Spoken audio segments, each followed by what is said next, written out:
ဒီအပိုင်းမှာဆိုရင်ကျမတို့နိုင်ငံမှာသတင်းကောင်းလေးတွေကြားရတာများပါတယ်ရှင်ကြားတဲ့အကြောင်းရင်းကတော့ကျမတို့တက်ချုပ်ကြီးရုရှားနိုင်ငံသွားပြီးတဲ့နောက်မှာဆိုရင်မြန်မာနိုင်ငံအတွက်စီးပွားရေးစစ်ရေးစသဖြင့်ပေါ့နော်လုံခြုံရေးဒီလိုကိစ္စလေးတွေမှာသတင်းကောင်းလေးတွေအများကြီးတက်ချုပ်ကြီးကစောင့်ယူလာနိုင်ခဲ့ပါတယ်ဒီလိုမျိုးသတင်းကောင်းတွေပေါ့နော်ကိုယ့်နိုင်ငံအကျိုးစီးပွားအတွက်ရှားလာတဲ့သတင်းကောင်းတွေနော်ဒီလိုအရာတွေပေါ်မှာသိရတဲ့သတင်းချင်းတူတူပဲဆိုပေမဲ့ခံစားကြတဲ့ပုံစံကြတော့မတူဘူးရှင်နိုင်ငံတကယ်ချစ်တဲ့သူတွေကြတော့ကောင်းသတင်းတွေစောင့်ယူလာတဲ့သူပေါ်မှာအာရုံမရှိဘူးကောင်းသတင်းပေါ်မှာပဲအာရုံရှိရရှင်။ငေါင်းနိုင်ငံအတွက်ကောင်းတာလေးဖြစ်လာတော့မှာပဲ။ငေါင်းနိုင်ငံအတွက်လုံသားတွေအလုပ်ရဖို့အတွက်ခွင့်လန်းတွေရှိလာတော့မှာပဲဆိုတဲ့ကောင်းသတင်းပေါ်မှာပဲအာရုံစိုက်ပြီးတော့ပြောဆိုပြောရှင်းကြရပေါ့နော်။အတ္တဆိုရဲ့ပုံကိုယ်ဆွဲကြည့်တဲ့သူတွေကြတော့တက်ချုပ်ပေါ်မှာအာရုံသွားစိုက်ပြီးတော့တက်ချုပ်ယူလာတဲ့ကောင်းသတင်းဆိုရင်တို့ကလက်မခံနိုင်တာလားဘယ်လိုလဲတော့ကျွန်မလည်းမပြောတတ်ဘူး။နိုင်ငံခြားမှာနေတဲ့သူတွေကတော့ဒီကောင်းသတင်းတွေနဲ့ဆက်ဆက်မှုမရှိဘူးဆိုပေမဲ့မြန်မာနိုင်ငံမှာနေတဲ့သူတွေအတွက်ကတော့ဒီကောင်းသတင်းကကိုယ့်အတွက်ပဲလေ။ကိုယ့်နိုင်ငံသားတွေအတွက်ပဲလေ။ပျော်ရွှင်ပေးရမှာမဟုတ်ဘူးလား။ဘယ်သူပဲယူလာပျော်ပေးရမှာမဟုတ်ဘူးလား။ကျမတို့ရှင်းနေရှင်းသိလားကျမနိုင်ငံမှာတာဝန်ထမ်းဆောင်တဲ့ဘသူပဲပစိုးပေါ့နော်ကိုယ့်နိုင်ငံအကျိုးစီးပွားအတွက်လှုပ်လာခဲ့တယ်စောင့်ယူလာခဲ့တယ်ဆိုကျမတို့ကပျော်တာပဲဒီလိုကောင်းသတင်းတွေကိုတက်ချုပ်ကြီးယူလာသည်ဖြစ်စေနော်အရင်ကဆိုတာအနီအတွက်ပြောပြတာပါအနီတော်အောင်ဆန်းစုကြည်ယူလာသည်ဖြစ်စေသမရဟောင်းဦးဝင်းမြင့်တို့သမရဟောင်းဦးထင်ကျော်တို့ဘသူပဲမစိုးပေါ့နော်သမရဦးသိန်းစိန်တို့သမရဟောင်းဦးသိန်းစိန်တို့ပေါ့နော်ဘသူပဲယူလာပြောရမှာလေဘာလို့ကိုယ့်နိုင်ငံအတွက်ကောင်းရကောင်းကျိုးတွေယူလာတာလေအဲ့လိုတွေးရမှာပေါ့နော်ဒီတော့အဲ့လိုမတွေးနိုင်တဲ့သူတွေအတွက်ကတော့တသက်အကုသို့များတာပေါ့ရှင်ကောင်းတာကြားတာတော့မှမပျော်နိုင်တဲ့အကုသို့ကလည်းနဲတာမဟုတ်ဘူးပေါ့ရှင်အဲ့လိုတွေတော့ရှိပါတယ်နော်မနေ့ကဆိုရင်အနီတွေပေါ့နော်တော်တော်လောင်မြိုက်နေကြတာရှင်ဒီကမျောနဲ့တွေထွက်လို့လောက်ကကြီးလေးတုတွေမှာမြန်မာနိုင်ငံလေးတုတွေမှာမျောနဲ့လေးတွေထွက်လို့အဲ့လိုဖြစ်နေတာပေါ့နော်တော်တော်လောင်ပြီးကြနေကြတာပေါ့ရှင်ဒီတော့ဘယ်လောက်ထိလောင်ပြီးကြလဲဆိုသူတို့ဘက်ဆန်းနေပြီးတော့တော်လန်ရေးကိုထောက်ခံပြုလုပ်နေတဲ့တက်ကမိုးညိုဆိုတဲ့ပုံပေါ်ကတော့မှအမြင်မတော်တော့ထင်ပါတယ်ရှင်သူ comment ဟိုစပေါ့ post တစ်ခုတင်ထားတွေ့ပါတယ်နိုင်ငံတကာကပြစ်ပယ်ထားတယ်တဲ့သူကတော့မှရုရှားသွားလိုက်စီလုံကြီးကိုတွေးလိုက်တယ်တဲ့နိုင်ငံတကာအသိမှတ်ပြုပါတယ်ဆိုတော့NUG ကတော့ UN အစည်းအဝေးမှာနောက်ဖေးပေါက်ကစောင့်တာတော့မှတွေးခွင့်မရဘူးတဲ့ why နဲ့ tell me why သူကရေးထားတာရှင့်ဒီတော့ဟုတ်တယ်လေတရားဝင်ခြင်းမဝင်ခြင်းဆိုတာကိုယ်တိုင်ဆုံးဖြတ်လို့ရတဲ့ကိစ္စမဟုတ်ဘူးလေနိုင်ငံတကာကဆုံးဖြတ်တဲ့ကိစ္စလေငါတရားဝင်တယ်ဆိုတာနဲ့ရှိသမျှအစည်းအဝေးတွေရှိမှနိုင်ငံတွေရှောက်သွားဖို့လွယ်ရဲလို့လားရှင် NUG ကပြောပြတာပါသူတို့တရားဝင်လို့တော့ပြောတာပဲရှင်လို့ပေါ့လို့ရှိတာပေါ့နော်ဒီတော့ထားပါဒါသူတို့ကိစ္စဆိုတော့အများကြီးအချိန်ပေးပြီးပြောချင်တော့ပါအောင်ကျွန်မဒီနေ့သတင်းကောင်းလေးကိုအရင်ဆုံးမိဘပြည်သူများအတွက်ကိုမျှဝေချင်ပါတယ်အဲ့ဒီသတင်းကောင်းလေးကဘာလဲဆိုတော့ကျွန်မနိုင်ငံကရုရှားနိုင်ငံကိုလှုပ်သားစေလုပ်တဲ့ကိစ္စလေးတွေစီစဉ်ဆောင်ရွက်နေရဲဆိုတာလေးမိဘပြည်သူများကျွန်မလွန်ခဲ့တဲ့ရက်တွေမှာတင်ဆက်ပေးခဲ့ပါတယ်ရှင်အခုဆိုရင်ဒီလှုပ်သားစေလွတ်တဲ့ကိစ္စပေါ့နော်ပထမဆုံးအကြိမ်ဖြစ်တဲ့လှုပ်သား24ဦးကိုစေလွတ်ခဲ့တဲ့သတင်းလေးသာဖြစ်ပါတယ်နိုင်ငံမှာသတင်းဌာနတွေမှာကြေညာခဲ့တာဖြစ်ပါတယ်ရှင်လုံသမားဝန်ကြီးဌာနဟာဆိုရင်မြန်မာနိုင်ငံမှာလှုပ်သားများအလောက်ကိုင်ခွန်လန်းသစ်တွေရရှိဖို့အတွက်ရှေ့ရှုပြီးတော့ပေါ့နော်ရုရှားဖက်ဒရေးနိုင်ငံနဲ့လုံသမားရေးရာကိစ္စတွေမှာညှိနှိုင်းဆောင်ရွက်တာတွေပြုလုပ်ခဲ့ပါရှင်ဒီလိုပြုလုပ်တဲ့အခါမှာမြန်မာလှုပ်သားတွေအတွက်အလောက်ကိုင်ခွန်လန်းရရှိစေဖို့လောက်ခလာစာပုံမကောင်းမွန်တဲ့နိုင်ငံတွေကိုလှုပ်သားစေလွတ်ခြင်းနဲ့လှုပ်သားဈေးကွက်တိုးချက်ရှာဖွေနိုင်မှုအတွက်ကိုရုရှားဖက်ဒရေးနိုင်ငံကို pilot project နဲ့စေလွတ်နိုင်ရေးစီစဉ်ဆောင်ရွက်ခဲ့ပါတယ်တဲ့ဒီလိုစီစဉ်ဆောင်ရွက်တဲ့အခါမှာပြည်ပလောက်ကန်အကျိုးဆောင်လိုင်စင်ရ agency ဖြစ်တဲ့ Vista International Company Limited ရဲ့အစီအစဉ်နဲ့ရုရှားဖက်ဒရေးနိုင်ငံမှာ joint stock company နဲ့ပေါ့နော်တို့ကျွမ်းကျင်မြန်မာလုပ်သား54ဦးအနက်ကနဦးစီစဉ်ဖြစ်လုပ်သား24ဦးကို pilot project ဆေးလွတ်နိုင်ရေးအတွက်ဖေဖော်ဝါရီ28ရက်မှာလှုပ်ရှင်လုပ်သမားအလုပ်ခန့်ထားမှုဆိုင်ရာပေါ့နော်သဘောတူစာချုပ်ချုပ်ဆိုတဲ့မတ်လ3ရက်နေ့မှာဆိုရင်ပြည်ပအလုပ်ကိုင်းလမ်းညွှန်တင်တန်းတွေတင် जा ပို့ချတယ်ပြီးတော့ပြည်ပအလုပ်ကိုင်းလုပ်သမားတပ်တွေကကတ် OWIC ပြုလုပ်ပေးပါရရှင်ပြီးတော့ခါမှာလုံထုံးလုံနည်းနဲ့အညီဆောင်ရွက်ပေးခဲ့ပြီးတော့ယနေ့မှာဆိုရင်ရုရှားဖက်ဒရေးနိုင်ငံတို့ pilot project အဖြစ်စနစ်ကျဆေးလွတ်နိုင်ခဲ့ပြီဖြစ်ပါရရှင်ဒီတော့ရုရှားနိုင်ငံနဲ့မြန်မာနိုင်ငံနဲ့အခုဆိုလုပ်သားတွေဆေးလွတ်တဲ့ကိစ္စလေးပြုလုပ်မှာဖြစ်ပါတယ်ကျွန်မနိုင်ငံအတွက်ကတော့သတင်းကောင်းတွေပြည့်နှက်နေတာပေါ့နော်ဘယ်လိုပဲဖြစ်ဖြစ်သူများနိုင်ငံမှာလုပ်တယ်ဆိုတာကတော့ပင်ပန်းတဲ့ကိစ္စတွေကတော့ရှိမှာပါပဲရှင်ဒါအပြင်ကိုယ့်စီမှာဖြည့်ကျင့်သွားရမယ်ဘာသာရပ်ပိုင်းဆိုင်ရာပညာရပ်တွေ skill တွေပေါ့နော်အဲ့ဒါတွေရှိမယ်ဆိုရင်တော့အဆင့်မြင့်အလုပ်တွေမှာလုပ်ရဖို့အတွက်ကလည်းပို့ပြီးတော့နှီးစပ်ပါရှင်လို့မို့ဆိုတော့အခြေခံလုပ်သားအနေနဲ့သွားရတယ်ဆိုတော့ပင်ပန်းတဲ့ကိစ္စရှိမှာပေါ့နော်ပြီးတော့ရုရှားနိုင်ငံရာသီဥတုကတော်တော်အေးတဲ့ထဲမှာပါတယ်ရှင်ပါတဲ့အတွက်မြန်မာနိုင်ငံသားတွေကြတော့အပူပိုင်းဒေသမှာကြီးပြင်းတဲ့သူတွေဖြစ်တဲ့အတွက်အေးတန်ခံနိုင်တဲ့သူမှသာအလုပ်လုပ်ဖို့အတွက်ရေးချယ်ဖို့အတွက်လည်းပြောချင်ပါတယ်ရှင်ကျွန်မကြားလာတော့တောင်ကိုရီးယားတို့ဘာလို့မှအလုပ်တော်လုပ်တဲ့သူတွေဆိုတော့မှအေးတန်တချို့မခံနိုင်ဘူးပေါ့နော်မခံနိုင်တဲ့ခါမှာပြန်လာတဲ့သူတွေရှိတယ်ပြီးတော့ရုရှားနိုင်ငံကိုလည်းသွားပြီးတော့အလုပ်လုပ်တဲ့ခါမှာဆိုရင်အေးတန်ခံနိုင်မှသာအဆင်ပြေမှာလေဒါကြောင့်အဲ့လိုမျိုးခံနိုင်တဲ့သူမှသာသွားဖို့အတွက်လည်းတိုက်တွန်းချင်ပါတယ်ရှင်အခုဆိုရင်မလေးရှားနိုင်ငံထိုင်းနိုင်ငံတွေမှာဆိုရင်မြန်မာလုပ်သားတွေပေါ့နော်ဖန်ဆီးပြီးတော့ပြန်လွှတ်တဲ့ကိစ္စတွေအများကြီးဖြစ်နေပါတယ်ရှင်အဓိကတရားမဝင်သွားတဲ့သူတွေပါတရားမဝင်သွားတယ်ဆိုတဲ့ကိစ္စကလေဒီလားအနေနဲ့များပါတယ်တကယ်ကြောင့်လေတရားမဝင်ကိုကဟိုရောက်သွားပြီဆိုရင်ဒုက္ခလာစားလည်းအနှိမ်ခံရနိုင်တယ်ပြီးတော့ကိုအနေနဲ့တစ်ခုဖြစ်တယ်ဆိုရင်ကိုကစင်းပြောင်းအင်းပြောင်းဖြစ်နေတာလေဒီပြည်နိုင်ငံမှာအလုပ်သမားဆိုပြီးစင်းရင်ဝင်ထားတာမဟုတ်နေတဲ့အတွက်တစ်ခုခုဖြစ်တယ်ဆိုကဲသူဝေးတဲ့ဘဝတွေရောက်နိုင်ပါရဲ့ရှင်ဒါကြောင့်လို့ဖြစ်တရားဝင်သွားတာကတော့ကိုယ့်ရဲ့လုံခြုံစိတ်ချမှုအတွက်ကိုအကောင်းဆုံးပါပဲเนาะအခုဆိုလောက်ခိုင်ခွန်လန်းကရုရှားနိုင်ငံဘက်ကိုလည်းပွင့်သွားပြီဖြစ်တဲ့အတွက်မြန်မာလူငယ်တွေအတွက်ရွေးချယ်စရာနိုင်ငံတစ်ခုတိုးတာပေါ့ရှင်ပုံမှန်ဆိုတော့မြန်မာလူမျိုးတွေအများစုသွားတာထိုင်းနိုင်ငံရှိမယ်စင်ကာပူရှိမယ်မလေးရှားရှိမယ်ဂျပန်လည်းသွားတတ်ကြတယ်ပေါ့เนาะအလုပ်လုပ်ဖို့အတွက်သွားရင်ဒီနိုင်ငံတွေရွေးချယ်ကြတာများပါရဲ့ရှင် အခုတော့ရုရှားနိုင်ငံတနိုင်ငံတိုးခဲ့ပြီဖြစ်တဲ့အတွက်တရားဝင်သွားရောက်ဖို့လမ်းကြောင်းတွေလည်းနိုင်ငံတော်ကအများကြီးဖော်ဆောင်ပေးမှာဖြစ်တဲ့အတွက်ဒီလမ်းကြောင်းတစ်ခုအသစ်ပွင့်တဲ့အတွက်ပေါ့နော်အလောက်ကန်တွေအများကြီးရရှိပါစေလို့လည်းဆန္ဒပြုပါရရှင်ရုရှားနိုင်ငံမှာအလုပ်သမားအနေနဲ့ပေါ့နော်သွားခြင်းနဲ့လောက်ကန်ခွန်လန်းတွေလိုချင်တယ်ပညာသင်ခြင်းနဲ့စသဖြင့်ပေါ့နော်ဒါတွေကတော့ကိုယ်ရွေးချယ်မှုနဲ့ကိုပါပဲဒီအလုပ်လုပ်ဖို့အတွက်ဆိုရင်တော့အလုပ်သမားဝင်ကြီးဌာနနဲ့ဆက်သွယ်ပြီးချိတ်ဆက်လောက်ကန်လာလို့ပြောချင်ပါရရှင်ဘယ်လိုဆက်သွယ်ရမလဲဆိုရင်တော့ကိုယ်မှာဖုန်းလေးရှိရဆိုရင် Google မှာပေါ့နော်အလုပ်သမားဝင်ကြီးဌာနဆိုရိုက်ထည့်ပြီးတော့ website ရှိပါရရှင်ကျမနိုင်ငံဝင်ကြီးဌာနတွေအားလုံးကအင်တာနက်မှာ website ကိုစီရှိပါတယ်အဲ့ဒီမှာပြည်သူတွေသိတဲ့ဆက်လက်တွေလည်းမျှဝေထားပါတယ်ဆက်သွယ်ရန်လိပ်စာရှိမယ်ဖုန်းနံပါတ်ရှိမယ်ဒါတွေကိုဆက်သွယ်ပြီးတော့ကျမတို့အလုပ်ကန်ခွင့်လန်းအတွက်ကိုစုံစမ်းကြည့်ကြပါလို့ကျမအနေနဲ့တိုက်တွန်းလိုပါတယ်ရှင်ဒီပတ်ပြည်သူများရှင်ကျမဒီနေ့မှာဆိုရင်စစ်မှုထမ်းနဲ့ပတ်သက်တဲ့ကိစ္စလေးတစ်ခုတင်ပြရင်းနဲ့ပေါ့နော်လူပညာရှင်တွေကနေပြီးတော့စစ်မှုထမ်းတဲ့သူတွေမြင်နေရရှင်ဒီလားစစ်မှုထမ်းတဲ့သူတွေပေါ့နော်အတိအကျပြောရမယ်ဆိုတော့အဲ့ဒီအကြောင်းလေးကျမချိတ်ဆက်ပြီးပြောပြပါမယ်အရင်ဆုံးဘိုးကလေးမြို့နယ်ဘိုးရောင်ကျေးရွာအုပ်စုအခကျေးရွာမှာဖြစ်ပေါ်နေတဲ့ကိစ္စရေးလေးတစ်ခုလည်းကျမတင်ပြချင်ပါတယ်ရှင်အဲ့ဒီကျေးရွာလေးကဆိုရင်ပြည်သူ့စစ်မှုထမ်းဥပဒေကိုဖော်ဆောင်တဲ့အခါမှာဥပဒေပါအကြောင်းအရာနဲ့လွဲချော်နေတာဖြစ်တဲ့အတွက်ဖော်ဆောင်မှုဟာလည်းအနည်းငယ်မှားယွင်းနေတာဖြစ်တဲ့အတွက်တာဝန်သိရဲ့ပြည်သူတို့ကပေးပို့လာတဲ့စာလွှာလေးကနေတစ်ဆင့်ကျမမိဘပြည်သူများအားလုံးနဲ့တာဝန်ရှိသူများသိရှိအောင်လို့ဖတ်ပြပြောပြချင်တာဖြစ်ပါတယ်ရှင်သူတို့ကြေးရွာမှာဆိုရင်လည်းပြည်သူစစ်မှုထမ်းအတွက်ဆိုရင်ငွေကြေးကောက်ခံတယ်ပေါ့နော်အဲ့လိုကောက်ခံတဲ့အခါမှာပထမအကြိမ်လေးကောက်တော့ကြတော့3လတစ်ကြိမ်ကောက်ပါတယ်တဲ့နောက်ပိုင်းတွေကျတော့2လတစ်ကြိမ်ကောက်လာပါတယ်ရှင်ဒီတော့သူတို့အနေနဲ့စိုးရင်တာကနောက်ဆိုရင်1လတစ်ကြိမ်ကောက်တဲ့ကိစ္စတွေဖြစ်လာမှာသူတို့ကြောက်ပါတယ်တဲ့ဘာကြောင့်လဲဆိုတော့ကြေးရွာမှာဆိုရင်ပတ်စံချမ်းသာတဲ့သူလည်းရှိသလိုတနေ့လုံးမှတနေ့စားရတဲ့အခြေခံလူတန်းစားဆိုတာလည်းရှိရလေဒီတော့သူတို့အတွက်ကတော့ဒီလိုတစ်လတစ်ခါပေးဖို့ဆိုတာအဆင်မပြေဘူးပေါ့နော်တချို့ဆိုရင်ချီးငှားပြီးပေးရတဲ့အခြေအနေရှိပါတယ်လို့သိရပါတယ်ရှင်သူတို့ကြေးရွာမှာဆိုရင်အခုငွေကြေးကောက်ခံတာကတအိမ်ကို2000ကျပ်တိတိကောက်ခံပါတယ်တဲ့သူတို့မှာအင်ဂျီက800 900လောက်ရှိရတဲ့အတွက်ရရှိရပတ်စံအများကြီးပေါ့နော်အင်ဂျီ800ဆိုတော့မှရှင်တအိမ်2000ကျပ်ဆိုရင်300ကျော်လောက်တော့ရနိုင်တယ်ပေါ့နော်ရတဲ့အခါမှာသူတို့ကဘာလုပ်လဲဆိုတော့အဲ့ဒီကအုပ်ချုပ်မှုအချို့ပါတဲ့ဒီရွာသားတအုပ်ပေါ့နော်စစ်မှုထမ်းလိုက်နေဆိုရင်သူကရတဲ့ပတ်စံအပြည့်မပေးဘဲနဲ့ဈေးညှိပြီးတော့ပေးပါတယ်တဲ့ဥပမာပေါ့300ရတယ်ဆိုရင်360လောက်ပဲပေးပြီးတော့မင်းသွားပေါ့အဲ့လိုမျိုးပေါ့နော်ဒါပေမဲ့ရွာသားကသိနေလေဘယ်လောက်ရတယ်ဆိုတာကိုအဲ့လိုအခြေလေးပေါ့နော်ဒီတော့ရွာသားကလည်းမလိုက်ချင်တဲ့အချိန်မှာပြဿနာတက်တယ်ပေါ့ရှင်အဲ့လိုဇလန်းလေးလည်းရှိပါတယ်တဲ့ဒါအပြင်အခုဆိုရင်စစ်မှုထမ်းမှုအတွက်လူစင်းကောက်တဲ့နေရာမှာရွာမှာရှိရတဲ့သူပဲကောက်ပြီးတော့ရွာရဲ့အပြင်မှာနေတဲ့သူရှိရဲရွာမှာမနေဘဲနဲ့ပေါ့နော်မြို့မှာသွားနေတဲ့သူရှိရဲဒါအပြင်နိုင်ငံခြားမှာလှုပ်သွားလုပ်တဲ့သူရှိရဲပေါ့နော်ဒီလိုလူတွေကြတော့မကောက်ပါဘူးတဲ့ဒါကြောင့်တရားမျှတတယ်မရှိဘူးဆိုတော့ရွာသားတွေကလည်းပြောဆိုနေကြတာသိရှိရပါတယ်ရှင်ကျမအနေနဲ့ဥပဒေပါအကြောင်းအရာတိုင်းပြောပြရမယ်ဆိုတော့ပြည်သူ့စစ်မှုထမ်းဤဥပဒေထွက်သွားခဲ့ပြီလေဒါလေးကိုလည်းလေ့လာကြည့်ကြပါရှင်ပြည်သူ့စစ်မှုထမ်းဤဥပဒေမှာဆိုရင်ပထမဆုံးလုပ်ရမယ့်လုပ်ဆောင်ချက်ကကြတော့ပြည်သူ့စစ်မှုထမ်းစာရင်းကောက်တာပါရှင်ဒီလိုစာရင်းကောက်တယ်ဆိုတာကကောက်တဲ့လူတိုင်းကိုစစ်ထဲထည့်တာမဟုတ်ပါဘူးเนาะအဲ့ဒီမှာအစစ်စစ်ဆေးမှုတွေရှိသေးတယ်ဒါပေမဲ့ကနဦးကတော့ကိုယ့်ရဲ့ရက်ရွာမှာရှိတဲ့စစ်မှုထမ်းနဲ့အသက်ရောက်တဲ့အမျိုးသားတိုင်းဟာဆိုရင်ပြည်သူ့စစ်မှုထမ်းမှာစာရင်းသွင်းရတယ်ရှင်ဘယ်သူမှနေခဲ့လို့မရပါဘူးเนาะပြီးတော့ပြည်သူ့စစ်မှုထမ်းနဲ့ပတ်သက်ပြီးတော့ဩဇာအာဏာအရှိဆုံးဆုံးဖြတ်ရမယ့်အဖွဲ့ကဗဟိုအဖွဲ့ပါသူအဖွဲ့အဆင့်ဆင့်ထားပါရဲ့ရှင်အဲ့ဒီဗဟိုအဖွဲ့ကဒ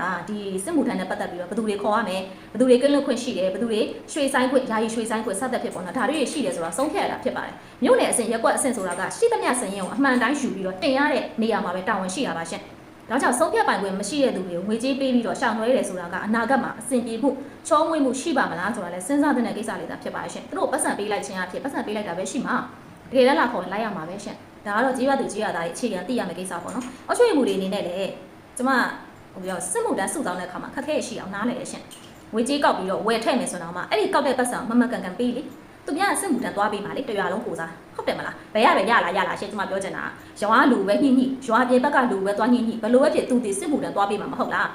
တရွာလုံးကဒီကိစ္စကြီးကိုကြောက်ပြီးဒုက္ခရောက်နေတာမဟုတ်လားဒီလူဟာတရွာလုံးရဲ့ကဲတင်ရှင်လေဒီတော့ရသမျှပတ်စံအားလုံးဒီလူပေးတင်တာပေါ့ရှင်ဒီသူလည်းဒီတော့မှကြည်ပြူမှာပေါ့သူ့မိသားစုလည်းကြည်ပြူမှာပေါ့ရှင်ဂျားတွေကဖြတ်စားရတယ်ဆိုရင်ဒါမဖြစ်တဲ့ကိစ္စလေ300ကောက်လို့ရတယ်ဆိုရင်300လောက်ပြေဝပေးလိုက်လေဒါဆိုရင်ကပြီးတော့သွားအောင်မယ်ပြောပြတာပါဟုတ်တယ်မလားဂျားတွေကစားကျင်နေဆိုရင်ကိုယ့်ရဲ့သားသမီးထည့်လိုက်လေအုပ်ချုပ်မှုတွေကိုပြောပြချင်တာရွာမှာကောက်တဲ့ပတ်စံ300ရလို့အာငါလောဘတက်ပြီးငါကတော့ယူမယ်ဆိုရင်ကိုယ့်သားထည့်လိုက်လေဒါဆိုကိုရတာပေါ့ဟုတ်ဘူးလားတော့သားတစ်ယောက်ကို300လောက်နဲ့ထည့်မယ်ဆိုရင်သား2ယောက်ချင်း300ရတယ်လေထည့်လိုက်လေအဲ့လိုပတ်စံပြေဝရမှာပေါ့ရှင်အဲ့လိုတွက်ဆမယ်ဆိုမမှန်ဘူးလားရှင်ကျွန်မပြောတာအခုကကိုလည်းမသွားနိုင်ကိုသားသမီးလည်းမထည့်နိုင်မဲနဲ့သူများသွားပြီမယ်ဆိုတော့ရတဲ့ပတ်စံကိုပြေဝမပေးချင်ဘူးဆိုတော့ဘာသဘောလဲရှင်ဒါမှမဟုတ်ကိုယ်တိုင်သွားလိုက်လေဟုတ်တယ်မလားအုတ်ချွေဘူးဆိုရင်မှလည်းအသက်ပြီတယ်ဆိုရင်စစ်မှုထမ်းလို့ရပါတယ်ရှင့်တော့ဒီတော့ကောက်ရတဲ့ပတ်စံ300 300ဆိုတော့လိုချင်စရာကြီးဒါဆိုရင်ကိုသွားလိုက်အဲ့ဆို300လောက်ကိုရပြီရှင်းလေးတွက်ချက်နေတာရှင်းလေးရှင်းအဲ့လိုအတွက်မတက်လို့ပေါ့နော်ဟိုအဝေးမတက်တော့ဘာဖြစ်လဲဆရာငတ်ဆိုအဲ့လိုပုံစံမျိုးဖြစ်နေတာပေါ့ရှင်းဒီတော့အဝေးတက်ဖို့လိုပါတယ်စစ်မှုထမ်းဥပဒေဖော်ဆောင်တာခက်ခဲတာသိတယ်ငွေကြေးကောက်ခံတဲ့ကိစ္စတွေရှိတာကိုနားလေတယ်ဒါပေမဲ့မှန်မှန်ကန်ကန်တာလှုပ်ဆောင်စေချင်ပါတယ်ရှင့်ငွေကောက်မယ်ဆိုလဲမမှန်ကန်ကောက်ပြီးမမှန်ကန်ပေးလိုက်ရှင်ပြောချင်တာသိလားငွေမကောက်ဘူးဆိုလဲလူပေါက်စီအားလုံးကိုစင်းကောက်ပြီးတော့မမှန်ကန်ကန်စင်းတင်ပေးလိုက်ဘယ်ရမဆိုမမှန်ကန်လုပ်လို့ရှင်အနေနဲ့မရှိဘူးရှင်ဒါလေးကတော့ကျွန်မအနေနဲ့ပြောပြတာဖြစ်ပါတယ်ရှင်ဒီလူတွေကဒီငွေကြေးကောက်ခံတဲ့ကိစ္စတွေနဲ့အရန်ခက်ခဲနေကြလို့ပါဒါမှမဟုတ်ကျွန်မတို့ကလည်းတိတ်ပြီးတော့မပြောချင်ပါဘူးရှင်အုပ်ချုပ်မှုတွေရဲ့ခက်ခဲကိုနားလည်ပါတယ်ဒါပေမဲ့ပြည်သူတွေရဲ့မျက်နှာတစ်ချက်ကြည့်ပါနော် ပြည်သူတွေနဲ့ဓာတ်ရိုက်ထိတွေ့နေရတာအုပ်ချုပ်မှုတွေလေအုပ်ချုပ်မှုတွေရဲ့သီလသမာဓိတွေစာနာစိတ်တွေပေါ်မူတည်ပြီးတော့ပဲသူတို့ရက်ရွာမှာရှိတဲ့ပြည်သူတွေရဲ့အေးချမ်းသာယာမှုကပြောင်းလဲဖြစ်ပေါ်တာပါရှင်ဒါကြောင့်အုပ်ချုပ်မှုတွေဟာကိုယ့်ရဲ့ရက်ရွာမှာဆိုရင်ဘယင်တစ်ပါးကဲ့သို့ဩဇာအာဏာရှိရသူတွေပါနော်ဒါကြောင့်ဘယင်တစ်ပါးလိုမျိုးစိတ်သက်ကြီးမြင့်မှုတွေနဲ့ကိုယ့်ရဲ့ကြေးရွာသူကြေးရွာသားလေးတွေကိုစောင့်ရှောက်ကြပါလို့ပဲကျွန်မအနေနဲ့ကြားရတဲ့မြစ်တာခံလိုပါရှင်ဒီလိုစစ်မှုထမ်းပေါ့နော်ရှာဖွေရတဲ့ကိစ္စနဲ့ပတ်သက်ပြီးတော့ကျွန်မဟိုရက်ကဆို online မှာဖြစ်သွားတဲ့ကိစ္စလေးတခုကျွန်မမြင်လိုက်ပါရှင်ဒါကတော့လူမှုရေးပြဿနာလေးတခုဖြစ်ခဲ့တာပါဖြစ်တာကတော့အဆိုတော်ပေါ့နော်မင်းသားပေါ့ရှင်အဆိုတော်မင်းသားတယောက်ကစစ်သူရေးစာ3ဦးထားတဲ့အတွက်ပြဿနာတခုဖြစ်သွားခဲ့ပါတယ်အဲ့ဒီ3ဦးကတဦးကဆိုတော်မလေးနောက်ထပ်2ဦးကကျတော့မင်းသမီးပေါ့နော်အဲ့ဒီမှာသူတို့ကြားထဲမှာဇက်တွေရှုပ်နေကြပါတယ်ရှုပ်တဲ့အခါကျတော့ဘာဖြစ်လဲဆိုတော့အမျိုးသမီးလေးတွေဆဲဆိုခံရတယ်ရှင်အဲ့ဒီဇလန်ထဲမှာပါဝင်ပတ်သက်တဲ့အမျိုးသမီး3ယောက်မှာဆိုရင်2ယောက်ကတော်တော်အပြောဆိုခံပြီးဆဲဆိုခံရတယ်ဒါအပြင်အမျိုးသမီး1ယောက်ကအဲ့ဒီဇလန်ထဲမှာပါတယ်3ယောက်ထဲ1ယောက်ကပေါ့နော်ဒီအမျိုးသားနဲ့ချစ်ခင်နေတဲ့ကာလတွေမှာရိုက်ထားတဲ့ရုပ်သံဖိုင်တွေကအစဖြန့်ဝေခံရပြီးတော့တော်တော်နစ်နာခဲ့ရတဲ့အဆက်သိက္ခာထိခိုက်ခဲ့ရတဲ့ကိစ္စဖြစ်ခဲ့တယ်ပေါ့နော်ကျွန်တော်အနေနဲ့ပါစမ်းသားမိလဲဆိုတော့အမျိုးသမီး2ယောက်နစ်နာခဲ့ရတဲ့ကိစ္စမှာတာဝန်ရှိတဲ့ဒီမျိုးသားကိုပေါ့နော်ကျွန်မအမြင်တိုင်းပဲကျွန်မပြောတာပေါ့ရှင်စစ်မှုထမ်းတယ်လို့ထင်တယ်ရှင်သိလားလူမှုရေးကိစ္စတွေရှုပ်ပြီးတော့မိမကြားထဲမှာနေပြီးတော့ပေါ့နော်မိန်းကလေးတွေအဆက်သိက္ခာထိခိုက်အောင်လို့လှုပ်ဆောင်နေတဲ့သူတွေအကုန်လုံးစစ်ထက်ထည့်လိုက်စေချင်တယ်ကျွန်မကြည်ရဒီအဆိုတော့ဆိုရင်စစ်မှုထမ်းတဲ့အသက်ကိုပြည့်မိပါတယ်ရှင်ဘာကြောင့်လဲဆိုတော့စစ်မှုထမ်းတယ်ဆိုတာ18နှစ်ကနေပြီးတော့35နှစ်ထိပေါ့နော်ကျွမ်းကျင်သူဆိုရင်45အထိအကျုံးဝင်နေရှင်ဒီတော့အကြမ်းပြင်းပြောမယ်ဆိုရင်အသက်18နှစ်ကနေ45အမျိုးသားတွေအားလုံးကနီးမျိုးစုံနဲ့အကျုံးဝင်နေပါတယ်နော်ဒီတော့အကျုံးဝင်တဲ့အတွက်ဒီမျိုးသား45မပြည့်သေးဘူးကျွန်မသိတယ်နော်ကျွန်မသိတယ်ဘာလို့ဆိုတော့သူ့အသက်ကအများဆုံးရှိမှ39 38အလောက်ပဲရှိအောင်ပါရှင်နော်ဒီတော့သူကဆိုရင်ဘွဲရတယောက်ဖြစ်တယ်ဆိုရင်ကျွမ်းကျင်သူတဲမှာပါဝင်သွားပြီဖြစ်တဲ့အတွက်45ထိကျုံးဝင်တဲ့အတွက်စစ်မှုထမ်းလို့ရတယ်နော်ပြီးတော့လူပြရှင်တရားမှလည်းစစ်မှုမထမ်းသေးဘူးနော်သိတာဒီသူတွေကထမ်းနေကြတာဟိုမှာထမ်းလုံးလုံးဒီမှာအောက်မှာလည်းရှုပ်ပွားတာတနာလိုက်နေကြပြီလူပညာရှင်တွေခုချိန်ကြီးစစ်မှုမထမ်းသေးဘူးဒီတော့ကျွန်မအနေနဲ့ပေါ့နော်ကျွန်မသာရွေးချယ်ခွင့်ရှိမယ်ပေါ့နော်စီမံပိုင်ခွင့်ရှိမယ်ဆိုရင်လူပညာလောကထဲမှာနေပြီးတော့ကိုယ့်လုပ်ကိုမလုပ်ဘဲနဲ့သူများသားသမီးအဲ့လိုမျိုးသိက္ခာကြအောင်ရဲရီပေါက်ကြီးနေကြအောင်ဒုက္ခရအောင်လုပ်နေတဲ့အဲ့ဒီလူပညာရှင်တွေကအဆိုတော်တွေမင်းသားတွေဆိုကျွန်မရှေ့ပြေးနေတဲ့စစ်ထဲထည့်လိုက်မယ်ရှင်ဟုတ်တယ်လေစစ်တဲ့ထဲမှာကျွန်တော်သွားရှုပ်စရာမိန်းမမရှိယောက်ျားပဲရှိတယ်ဟုတ်တယ်မလားဟိုလူမိန်းလေးကြားနဲ့ထားလို့ရှိရင်မိန်းလေးတွေပတ်ရှုပ်ပြီးမိန်းလေးတွေကိုစိတ်ဒုက္ခပေးနေအောင်ပဲစစ်ထဲထည့်လိုက်တော့အေးသွားနော်အေးသွားနော်အနည်းဆုံး2နှစ်စစ်မှုထမ